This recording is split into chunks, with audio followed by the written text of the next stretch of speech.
फिर भी जो सदा अपने एकांतिक रूप में आनंदित रहते हैं, फिर भी जब कभी कभी उन्हें लीला करनी रहती है, तब वो एक ही दो रूप में प्रकट होकर, पुरुष और प्रकृति के रूप में प्रकट होकर, वेदांत की दृष्टि से प्रकृति और पुरुष हैं। गीता में श्री कृष्ण कह रहे हैं अहम बीज पद प्रदा, और वृंदावन की दृष्टि में वो एक ही श्री राधा माधव के रूप में महाराज। ये राधा माधव एक ही है महाराज, इनमें दूर दूर तक कोई अंतर नहीं है।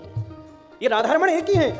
कृष्णस्य स्वरूपम यस्य राधा रमण कुर्यात्, वो श्री कृष्ण का स्वरूप जहां राधा रानी पूर्ण रूप से रमण कर रही हैं, तो श्री राधा रमण जी की स्तुति करते हैं। भीष्म कह रहे हैं कि वो तो एक रूप में रहते हैं, पर जब कभी कभी लीला करनी होती है तो वो एक ही तो आस्वादन और आस्वाद्य दो स्वरूपों में प्रकट होकर लीला का अभिनय करते हैं। अब ये कोई नहीं कह सकता कि राधा रानी कौन है, कृष्ण कौन है। कभी कभी राधा कृष्ण हो जाती हैं, कभी कभी कृष्ण राधिका हो जाते हैं। आज तक इसका कोई पता ही नहीं लगा सका।